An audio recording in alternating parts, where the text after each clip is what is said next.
네, 시장의 관심사 이슈에 대해서 깊게 이야기하는 시간입니다.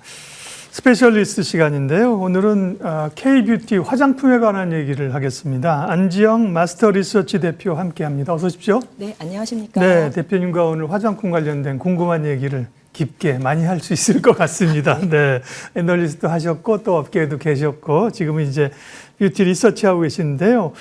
실적부터 얘기하면 2분기 실적이 나쁘지 않았는데 눈높이가 너무 높아서인지 그렇죠? 실적 발표하고 나서 꽤 주가 변동성이 크게 나타난 기업들이 대표 기업들이 몇 개 있었어요. 네. 실적 평가를 어떻게 봐야 되는 겁니까? 네, 네, 실적은 전반적으로 뭐 최고치를 경신한 기업들이 대부분이었고요. 그러니까, 예. 최근에 APR, 달바글로벌, 뭐 여기에 뭐 한국콜마, 코스맥스, 예. 뭐 펌텍코리아, 예. 우리가 알고 있는 화장품 밸류체인의 모든 기업들이 대체적으로 다 최고치를 경신했지만 네. 눈 높아진 이제 컨센서스 대비해서는 그러니까요.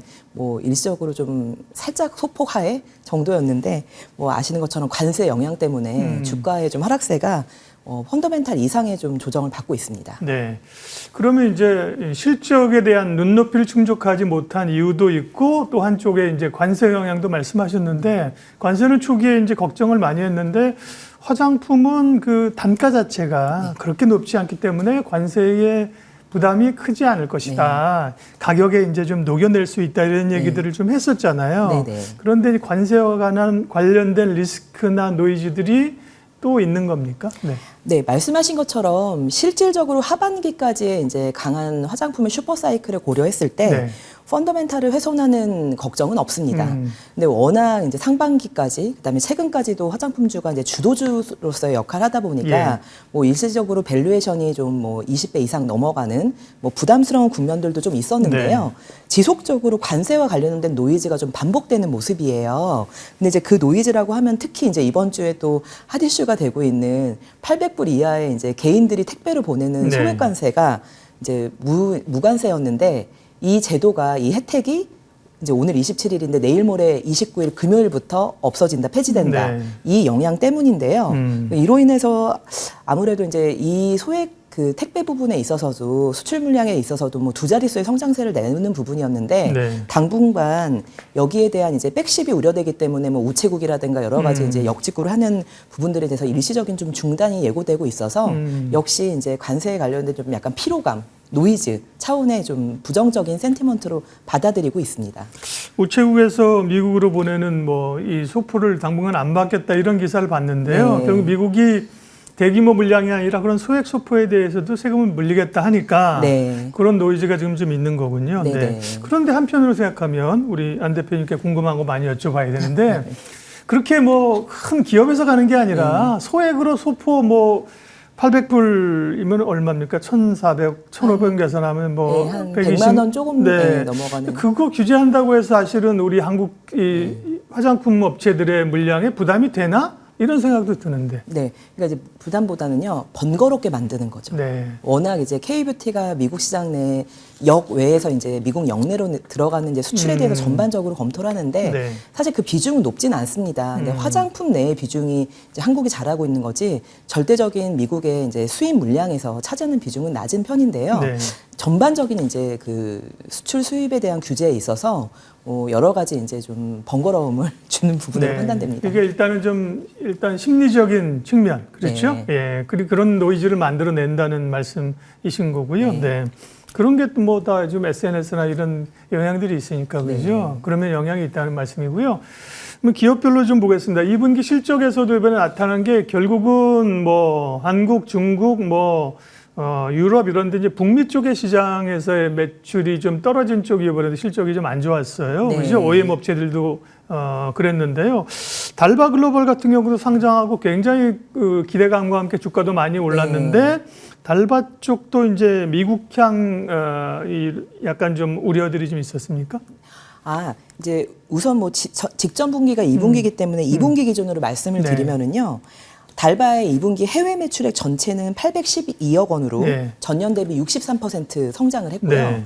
1위 지역이 일본으로 258억을 했는데 전년 대비로는 뭐 366% 성장을 했고요. 네. 그다음에 2위 국가가 러시아로 187억 원인데 전년 대비 40% 증가를 했고요. 네. 그다음에 세 번째가 북미 지역입니다.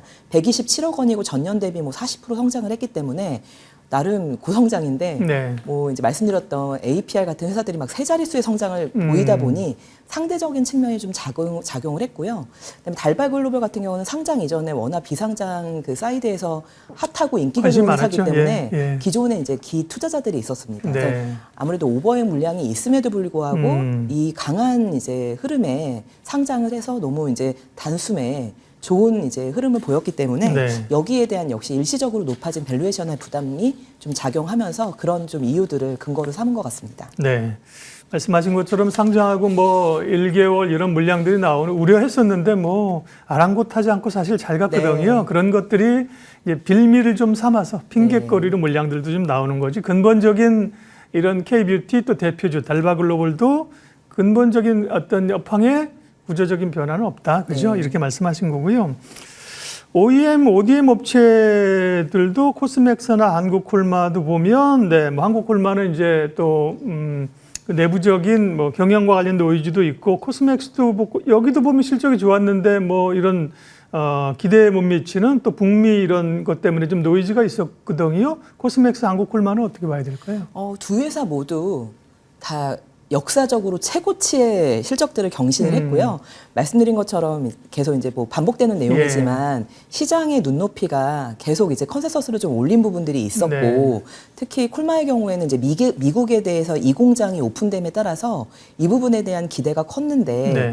또 이제 뭐 2분기에서 3분기로 넘어가는 동안에 이제 그 뭐 약간 이제 일시적인 어떤 수급의 문제 뭐 이런 부분들 때문에 조금만 이제 컨센서스에 미달하거나 뭐 기대치에 어긋나게 그러니까요. 되면은 예. 주가 조정이 좀 강하게 반영을 했습니다. 네. 그러다 보니까 이제 코스맥스나 한국콜마 매출로 보면 콜마가 더 많나요? 코스맥스보다 지금? 이제 본업만 놓고 네. 보면은 코스맥스가 아, 전 세계 본업만 1등이고요. 보면, 네. 콜마에는 연우라고 하는 용기 회사와 HK 이노엔이라고 별도로 상장이 되어 있는 연결로 자회사가 잡으니까. 네, 그 회사가 이제 1조 가까이 되기 때문에 그 연결해서 이제 그 이노엔을 제거하게 되면은 그렇군요. 콜마랑 코스맥스 간에 이제 차이가 좀 있긴 합니다. 네. 왜 여쭤보냐면 어쨌든 코스맥스나 콜마가 이제 투탑인데 네. 투탑이 기대치가 높아서 좀 실망하다 보니까 그 밑에 있는 OEM, ODM 업체들이 관심 받더라고요. 대표적으로 코스메카 코리아 이런 네. 쪽인데요. 이런 쪽은 어떻습니까? 네, 코스메카 코리아 역시 2분기에는 좀 턴어라운드의 모습을 보였는데요. 네. 코스메카 코리아는 자회사로 미국의 잉그루드랩이라는 회사를 이제 인수해서 운영 중인데 네.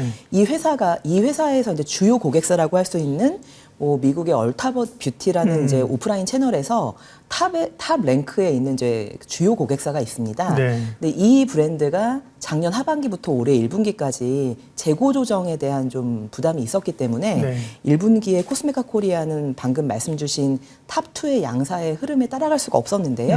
2분기 때 이 주력 고객사의 이제 그 주문이 이제 회복이 되고 재고가 정리가 되면서 네. 다시 정상 주문으로 이제 궤도에 오르게 되면서 2분기에 턴어라운드를 이끌었고 또 이 브랜드가 3분기부터는 이제 타겟이라고 하는 미국의 또 오프라인 채널에 이제 네. 입점하면서 깔릴 예정이기 때문에 그에 대한 이제 반사 이익이 또 코스메카 코리아의 잉그로드의 법인으로 연결될 예정이기 때문에 네. 하반기에는 상대적으로 이제 좀 그 양사보다는 좀 그 턴어라운드 모멘텀이 좀 이어진다는데 좀 안정감이 있는 상황입니다. 네. 좋아요. 계속 이제 반복해서 말씀하신다고 하는데 반복해서 얘기한다는 건 중요하다는 얘기거든요. 네, 네. 그러니까 예를 들면 약간의 뭐 관세 얘기, 네, 네. 그다음에 실적에 대한 눈높이 얘기들로 사실 주가도 좀 노이즈도 만들어내고 네. 그런데 이거 자체가 사실은 주가는 움직이는 거지만 업황이나 실적은 사실은 변함없다는 말씀이잖아요. 네. 그게 사실은 또 중요한 얘기고요. 기업 얘기를 좀 더 하겠습니다. 뭐 APR이 사실은 대장주로 떠올랐습니다. 네. 그렇죠? 시총이 아모레퍼시픽을 넘을 정도로 네. 처음에는 이게 피부 미용 기기 이런 쪽으로만 봤는데 화장품을 하면서 시너지가 굉장히 나는 것 같아요. 네, 맞습니다. 네. APR은 어떻게 봐야 돼요? 예. 네, 지금 사실 오늘 아이러니하게도 주가 조정이 좀 많이 큰 폭으로 받고 있는데요. 네. 펀더멘탈에 있어서는 기존에 이제 시장에 알려진 대로 올해 뭐 회사가 연초에 제시했던 가이던스도 충분히 상회 가능하고요. 네. 말씀 주신 것처럼 원래는 이제 뷰티테크 회사로 작년 상반기에 상장을 했었고, 네. 근데 최근에 와서 이렇게 이제 1, 2분기에 이어서 실적의 서프라이즈를 이어가는 이유는 이제 메디큐브라고 하는 이제 화장품 브랜드를 아마존에서 네. 탑셀러로 이렇게 단기 내에 등극을 시켰기 때문이고요. 뭐 한국의 브랜드가 단일 브랜드가 미국 시장에 진출을 해서 진출 3개 분기 만에 거의 한 분기에 매출 800억 정도를 이뤘다라는 거는 거의 전무후무한 그러게요. 기록입니다. 브랜드 네. 파워가 대단하고 유명인을 내세워가지고 그렇죠. 네, 네. 근데 유명인을 내세우는 것도 모든 회사들이 다, 그렇죠. 다 하고 다 하죠. 있는데, 네. 네, 맞아요. 그래서 그만큼 이제 성분이라든가 뭐 기능에 대한 것들을 소비자에게 잘 전달했기 때문이고요. 그래서 이제 이로 인해서 지금 이제 다음 달에 아무래도 코스피의 대형주 지수의 편입과 그다음에 모건 스탠리 지수의 또 편입이 기대되고 있어서 예. 네, 좀 오늘 이런 관세 여파로 대장주로서의 좀 조정이 깊지만 전체적인 회사의 하반기에 뭐 이제 아마존 블랙프라이데이 예. 행사라든가 뭐 정해진 수순들을 가고 있고요. 그다음에 또 이제 미국의 얼타뷰티라고 하는 오프라인 채널에도 지금 이제 순리적으로 입점을 하고 있기 때문에 네. 회사가 가고자 하는 그 영업적인 방향에 있어서는 충분히 이제 우려감 없이 이어질 것으로 전망합니다.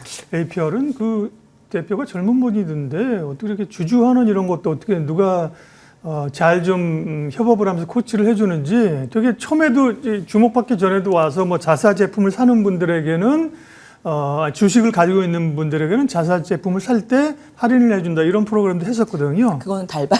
달바였죠. 네네. 달박은, 네. 달박은요. 네네. APR은 근데 양사가 다 비슷하세요. 또 젊은 오너분들이시고 예. 워낙에 주주가치 본인들이 사실 대주주잖아요. 본인들을 포함해서 이제 전체적인 주주 가치 제고에 대해서 충분히 고민들을 많이 자사주 하시고. 사서 매각한다는 건 APR 아니었나요? 네, 그건 APR이 네, 맞습니다. 그렇죠. 네. 네네. 아유, 저도 이제 화장품 쪽이나 이런 거 앉아서 듣는데 우리 대표님과 종목 얘기를 깊게 하다 보니까 딸립니다. 예. 그러니까 더 전문가에게 들을 이야기가 있는 거죠. 질문에 대해서 정정해 주시고요. 네, 좋습니다. 그래서 그러면 어떤 화장품 중에 어떤 회사가 제일 좋아요? 뭘 사야 되냐? 그 질문을 마지막에 밀어놓고, 시간이 안 될 줄 알았는데 시간이 좀 돼서요. 중국향 기대감은 이제 한한령 해제, 그다음에 네. 중국인 단체 관광객의 비자 허용 이런 것들은 이전 같지는 않은데 네. 중국향 모멘텀 화장품주들에게 미치는 영향이 어느 정도일까요? 지금 이제 무비자로 단체 관광이 허용이 돼서 네. 가장 가까운 시일이 이제 국경절. 한국에서는 추석 연휴 기간이고 중국에서는 국경절 네. 연휴입니다. 이때 이제 중국인들 단체 관광들이 유입된다면 면세점 경기가 너무 안 좋은데 면세점도 어쨌든 뭐 다시 활성화가 되는 건 아니지만 적어도 계속해서 이제 부진의 늪을 이어갔던 부분에 좀 단기나마 좀 그 활력소가 될 수 있다라고 보고 있고요. 네. 그리고 이제 순수하게 중국 내수의 모멘텀으로 본다면 한국에서 중국으로 나가는 브랜드들의 뭐 의미 있는 어떤 실적 개선보다는 중국에서 공장을 운영하고 있는 다시 이제 뭐 코스맥스 한국콜마, 코스메카 코리아, 그다음에 CNC 인터내셔널 다 모두 중국의 공장을 네. 보유를 하고 있습니다. 여기에서의 어떤 좀 개선이라든가 아니면 적자폭이 좀 줄어든다라든가 이런 부분들을 좀 기대하고 있습니다. 그러면 이제 화장품에 대한 시각들이 예전에야 뭐 아모레퍼시픽과 LG생활건강이 대장주였는데 이후에 뭐 인디 브랜드들이 엄청 약진하면서 뭐 이런 대형주를 추격하는 상황까지 왔는데 그러니까 앞으로도 어쨌든 이런 아모레퍼시픽이나 LG생활건강을 보지 말자는 게 아니라 잘하는 인디 브랜드 쪽으로 집중하는 게 더 투자자들에게 높은 수익을 줄까요? 네, 지금 이제 말씀하신 것처럼 네. 과거에 아모레와 LG가 주목을 받던 시기에는요. 중국이라고 하는 하나의 지역에서만 맞아요. 예. 한국 수출, 중국 내수에서의 뭐 한국 프리미엄 제품들의 성장이 이제 주목을 받았던 시기였다면 지금은 미국, 북미, 그다음에 유럽, 그다음에 뭐 CIS 지역 러시아를 중심으로 네. 그다음에 정말 전 세계로 동남아, 뭐 일본까지 전 세계로 K뷰티의 수출이 확대가 되고 있는 국면이기 때문에 지금도 뭐 수출 관세 부담이 미국에 너무 포커스가 되어 있거든요. 근데 이미 이제 미국에서 좋은 성적을 올리고 브랜드 포지셔닝을 나타내는 기업과 브랜드들은 기타의 지역으로 또 강하게 확장을 하고 있기 때문에 이런 맥락에서 본다 그러면은 이제 중소형의 K 인디 브랜드들이 굉장히 유연한 전략과 아까 말씀하신 젊은 네. 오너들의 빠른 그렇죠. 판단력으로 이제 그 성장의 새로운 속도를 지역을 또 공략하고 네, 예. 속도를 내고 있기 때문에 그런 전체적인 흐름에 있어서는 K뷰티의 슈퍼사이클을 만들어가는 핵심의 이유는 그 부분에 있기 때문에 그와 관련된 종목들이 앞으로도 이제 계속해서 턴어라운드하고 주가의 회복세를 달릴 것으로 보고 있습니다. 예, 그러면 활용 점정 마지막 질문, 화장품 산업의 트렌드나 업황 자체는 여전히 좋다고 보셨는데, 네. 그러면 소위 좀 이 실적에 대한 걸 이제 기대감들이 좀 지나는 시간이 필요하잖아요. 네. 관세 문제도 어느 정도 지나가면서 화장품주는 지금 조정인데 언제쯤 사면서 시기적으로 오를 때를 가치를 찾아갈 걸 기다리면 되는가와 함께 화장품주 가운데 주목할 기업 한 세 군데 정도 기대하면서 여쭤보겠습니다. 네. 우선 종목군부터 말씀을 네. 드리면 작년까지는 K 인디 브랜드들의 주목할 기업들이 대체적으로 비상장사들이었습니다. 그렇기 때문에 이 비상장사의 회사들, 브랜드들이 약진을 할 때마다 이 회사의 브랜드들을 만드는 ODM, 그다음에 이제 원부자재라고 할 수 있는 용기 회사들이 더 크게 반응을 했다라면은 작년 APR 상장에 이어서 네. 올해 달바 글로벌의 상장, 그리고 비상장 사이드지만 뭐 조선미녀라든가 구다이 글로벌 뭐 네. 다양한 이제 인디 브랜드들이 있거든요. 결국은 이들의 회복이 먼저 선행되어야 이들을 만드는 원부자재 회사들, ODM, 용기 회사까지 이제 약간 그 시간차가 있다 하더라도 예. 결국은 그 흐름대로 다 같이 주가는 회복될 거라고 보기 때문에요. 이제 결국은 요 최근 기간 동안 얼마나 많이 밸류에이션 조정을 받았느냐, 그다음에 펀더멘탈의 흔들림이 없느냐가 하반기에 다시 이제 주가 회복세의 전환의 이제 요인이 될 것으로 보기 때문에요. 저는 이 강한 흐름은 당연히 지금 대장주라고 말씀드린 APR이 그 흐름을 이끌어갈 거고, 네. 달바 역시도 지금 지적해주신 부분들을 하반기에 다시 좀 가시성을 보인다 그러면은 이제 좀 강한 수급을 중형주로서의 또 이제 편입이 예상되고 있기 때문에 좋은 흐름이 기대가 되고요. 또 구다이 글로벌은 아직 상장을 안 한 건가요? 상장을 안 했지만 네네. 구다이 글로벌에 대한 모멘텀 회사는 한국콜마고요. APR은 이제 코스맥스가 대체적으로 많이 만들고 있는 이런 상관관계를 이루기 때문에 예. 결국은 이제 순차적으로 다 같이 화장품주는 동반해서 움직일 수밖에 없다라고 보고 있어서 예. 어쨌든 강력한 거는 APR과 달바 글로벌의 방향이 다음 이제 후속적으로 ODM 용기까지 영향을 줄 거라고 보고 있습니다. 시기적으로는 그러면 언제쯤 화장품주를 사는 게 좋을까요? 분할해서 사면 될까요? 예, 지금 이제 워낙 조정세를 네. 많이 받고 있는데 아무래도 이제 하반기에 가장 기대되는 부분은 11월 달에 있는 아마존의 블랙 프라이데이 예. 행사예요. 그 22일부터 29일까지를 블랙 프라이데이 위크라고 말하고 있고요. 그 해당 이제 블랙 프라이데이는 이제 11월 29일입니다. 네. 그렇기 때문에 아마 이제 그 행사 전쯤 해서 이제 물량이라든가 어떤 좀 실적에 대한 기대감들이 나온다 그러면은 대형 이벤트를 앞두고 있기 때문에 또 요즘에 좀 많이 주가가 빠졌지만 실리콘투라고 하는 이제 수출 벤더 이런 회사들이 네. 그 11월 달 블랙 프라이데이 모멘텀을 겨냥한 뭐 이제 뭐 9월 말 10월 그리고 그때가 되면 이제 한국 수출에 대해서도 노이즈가 어느 정도 좀 안정화되는 시점이라고 본다고 예상하고 있습니다. 예. 화장품 얘기 오늘 아주 깊게 재밌게 했습니다. 내일은 스페셜리스트 원전 얘기합니다. 내일은 IM투자증권의 이상원 부장님 내일 오시는데요. 네, 원전 관련돼서 뭐 노이즈도 있고 기대감도 있지 않습니까? 내일 얘기하겠고요. 오늘 화장품 얘기 종목별로 또 깊은 이야기 마스터 리서치 안지영 대표님 했는데요. 자주 오십시오. 네. 오늘 못다한 얘기들이 많습니다. 네, 안지영 대표님 함께해 주셨습니다. 고맙습니다. 네, 감사합니다.